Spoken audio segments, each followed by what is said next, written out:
नमस्कार। नमस्कार। आज हम मनुष्य के तीसरे प्रश्न जगत क्या है को लेते हैं। इससे पूर्व धर्म क्या है, विभूषता क्या है। प्रश्न के उत्तर के दरमियान हमने पाया कि भूमा चैतन्य अणु चैतन्य का सामूहिक रूप है। इसी प्रकार भूमा मन भी अणु मन का सामूहिक रूप है। इन दो तथ्यों को लेने के बाद ही जगत के रहस्य को समझ सकते हैं।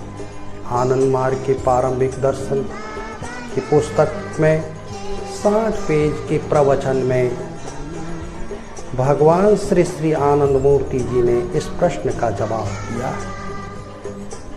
प्रश्न संख्या 54 से 113 पेज पर छपे इस प्रवचन का सारांश लेकर मैं उपस्थित हुआ। इस प्रवचन में दो भाग हैं, एक ज्ञानात्मक पक्ष और एक क्रियात्मक पक्ष। सर्वप्रथम हम क्रियात्मक पक्ष को लेकर इस सृष्टि रचना को समझते हैं। तत्पश्चात एक एक प्रश्न लेकर ज्ञानात्मक पक्ष को समझें। तो बताया जाता है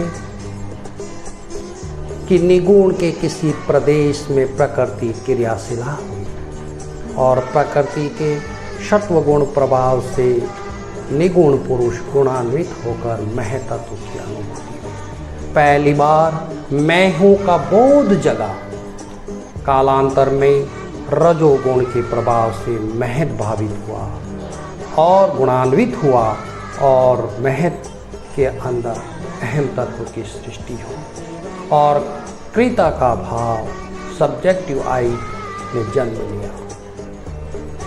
समय बीतता गया, सृष्टि का चक्र आगे बढ़ा और भूमा अहम के अंदर ऑब्जेक्ट आई चित्त का सृष्टि हुई जो विषय के साथ रहकर जड़।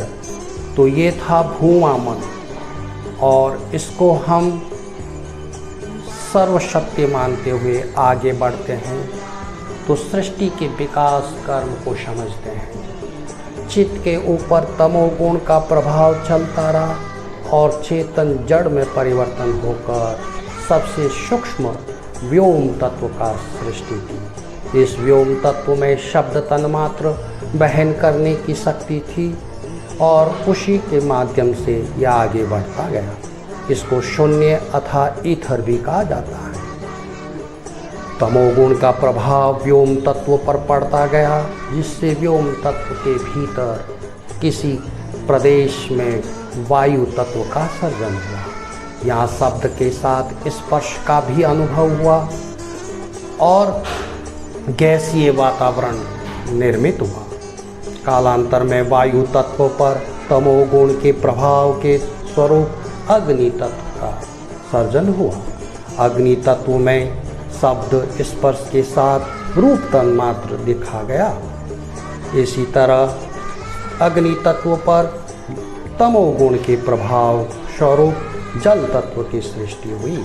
यहाँ पर शब्द, रूप, स्पर्श, रूप और रस देखा गया।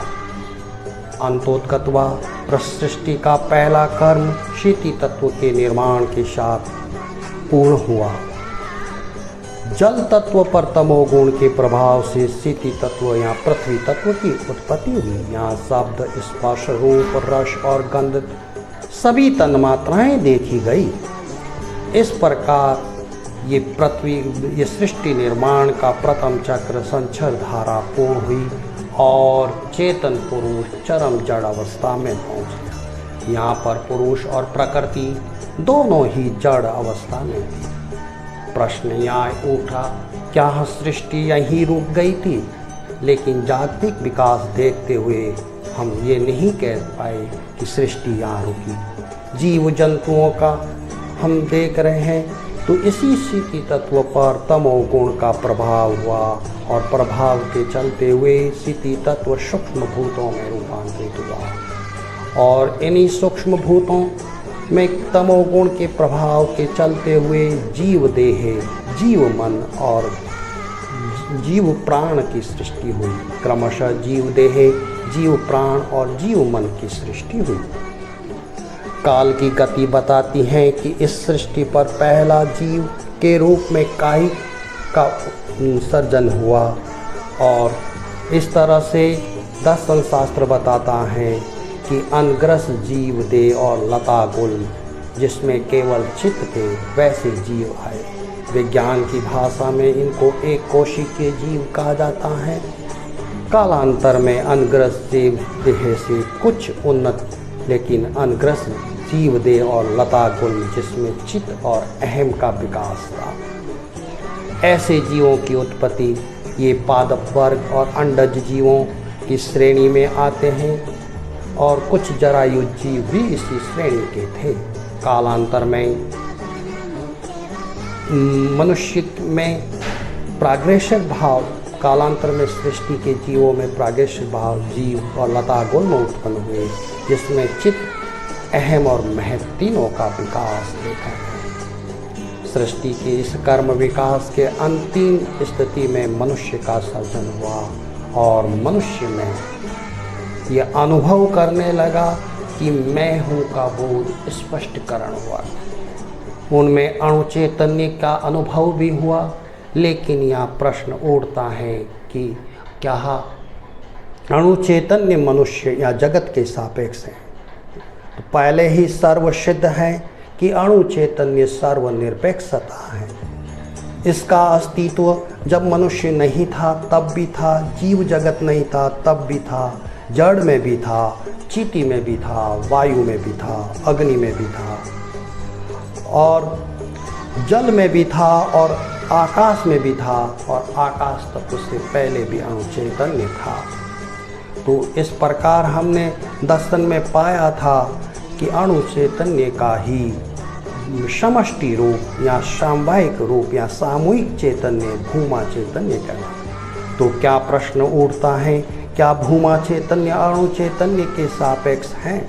तो इस प्रश्न की गवेषणा में पाया गया कि भूमा चैतन्य एक मिनूट माइंड है, समष्टि होते हुए भी, अतः वह भी एक सर्वनिरपेक्षता है। इस तरह ये सृष्टि विकास का कर्म बताता है कि ये सृष्टि निगुण ब्रह्म से आई है या सगुण ब्रह्म। सृष्टि का जो रूप हम देखते हैं उसमें सगुणत्व पाया जाता है, अतः हम निर्विवाद रूप से कह सकते हैं कि सृष्टि का सर्जन सगुण ब्रह्म से हुआ है, निगुण ब्रह्म से नहीं। सगुण ब्रह्म की सृष्टि, तो प्रश्न उठा कि सगुण ब्रह्म ने इस सृष्टि निर्माण में उपादान कहाँ से लिया? जिस प्रकार कुंभकार मिट्टी को उपादान के रूप में लेता है, वैसे ही सृष्टि निर्माता सगुण ब्रह्म ने उपादान कहाँ लिया? तो इसके प्रश्न के जवाब में कहते हैं कि सगुण ब्रह्म ने उपादान अपने अंदर से ही लिया, स्वयं के अंदर से, क्योंकि पहले कोई ऐसी सत्ता थी नहीं। तो इस तरह हम ये तो नहीं कह सकते हैं कि कुछ नहीं से सृष्टि का सर्जन हुआ है। सृष्टि का सर्जन सगुण ब्रह्म से हुआ है, उन्हीं की देह के भीतर हुआ है, तो उपादान कारण भी वही लिया। तो और भी प्रश्न उठे कि ब्रह्म सूक्ष्म है, अतः सृष्टि का बीज उसमें कैसे आ? ब्रह्म बहुत सूक्ष्म है, तो ऐसे में सृष्टि का बीज रहने की संभावनाएं नहीं रहती हैं। लेकिन हम सूक्ष्म रूप से देखें तो ब्रह्म, सगुण ब्रह्म की कल्पना ही सृष्टि है। तो यहाँ प्रश्न उठता है कि जब जगत सगुण ब्रह्म की कल्पना है तो हमें वास्तविक रूप में कैसे दिखाई देता है? इस प्रश्न के उत्तर के लिए हमें अहम तत्व की क्रिया विधि को समझना होगा। इसको समझाने के लिए कलकत्ता और भागलपुर का उदाहरण लिया गया है। भागलपुर का एक व्यक्ति अपने मन में कलकत्ता के चौरंगी को देखने की मनसा करता है, तो आंख बंद कर अहम तत्व की इच्छा मात्र से चित्त उसका रूप धारण कर देता है और देख लेता है। लेकिन ये कल्पना यथार्थ में प्रतीत होने का उत्तर यहीं समाप्त नहीं होता है। इसीलिए जादूगर का उदाहरण है। बताया गया है कि जादूगर शून्य में रस्सी फेंक कर ऊपर चढ़ता मनुष्य दिखाई देता है। कुछ समय बाद में उसके अंग वितंग के टुकड़े आते हैं और ऐसी भावुक मंडली से वह धन ऐंठने के बाद कुछ समय बाद देखता है कि दर्शक मंडली से वह व्यक्ति उठ खड़ा हुआ। इसको देखकर कोई सत्य मानने को तैयार नहीं है, लेकिन आंखों देखी बात को मिथ्या भी नहीं कह सकते हैं। जादूगर ने अपनी कला से, अपनी साधना से सभी के अहम तत्व को अपने अहम तत्व में बांध लिया था। अतः उस परिधि विशेष में जो लोग बैठे थे, जो जादूगर का चिंतन है, उसी को वस्तु रूप में देख पाते हैं। जब कोई इस जादूगर की इस परिधि की सीमा को लांघ कर बाहर जाता है तो देखता है कि एक व्यक्ति आंख मूंदे कुछ चिंतन करता हुआ पाया, कल्पना करता हुआ पाया है। ठीक इसी प्रकार ये सगुण ब्रह्म की सृष्टि कल्पना है। इस कल्पना धारा के भीतर जो भी व्यक्ति रहता है वह यथार्थ ही देखता है। यद्यपि ये जगत शाश्वत सत्य नहीं है, लेकिन मिथ्या भी नहीं है। इसे आपेक्षिक सत्य कहा गया है। शाश्वत सत्य व परम धन सता है। यहाँ पर और भी प्रश्न उठता है, क्या जादूगर के अलावा भी व्यक्ति कुछ ऐसा? तो बताया गया है कि योग भ्रष्ट व्यक्ति ऐसे कृत्य करके उदाहरण पेश करते हैं। इस जगत सगुण ब्रह्म की लीला को कौन समझ सकता है? तो उत्तर दिया गया है कि सत्य दृष्टा ऋषि जगत की कल्पना को समझते हैं। वो साधना के बल पर इस जगत के कार्य कारण तत्व के बाहर चले गए और वह जगत के इस कल्पना धारा को समझ गए। अतीत में कई सत्य दृष्टा ऋषियों ने इसे देखा है, आज भी देख रहे हैं। भविष्य में भी ऐसे लोग इस जगत के कल्पना स्वरूप को देखेंगे। अब दूसरा प्रश्न उठता है कि पुरुष की कल्पना रुकने के साथ क्या सृष्टि समाप्त हो जाएगी? इसी प्रश्न को अधिक स्पष्ट करते हुए बताया है, क्या जगत नाशवान है? अगर नाशवान है तो कब नष्ट होगा? इसके उत्तर में कहते हैं कि भूमा चैतन्य, भूमा मन या सगुण ब्रह्म ने सर्वप्रथम प्रजापति के रूप में अपने को प्रकृति के बंधन में बंध लिया। लेकिन उसी प्रजापति ने साधना के बल पर मुक्त पुरुष हुए और उन्होंने हिरण्यगर्भ पाया। तो उन सगुण ब्रह्म के मन में इच्छा जगी कि सभी अणुओं चैतन्य को मुक्त करना, सभी अणुवनों को मुक्ति के पथ पर ले जाना उन्होंने अपना कर्तव्य समझा। तो भूमा मन तब तक अपनी कल्पना को नहीं रोकते हैं जब तक सभी अणु चैतन्य, सभी अणु मन मुक्ति के पथ को प्राप्त नहीं करते। इसीलिए सृष्टि के नाश, जगत के नाशवान या सृष्टि के प्रलय के जो भी प्रश्न हैं, जो चिंताएं हैं, वह निराधार हैं। पर सगुण ब्रह्म अपने कर्तव्य को निभाते हुए अंतोतगतवा सभी को मुक्ति के पथ पर ले जाते हैं। अब प्रश्न उठता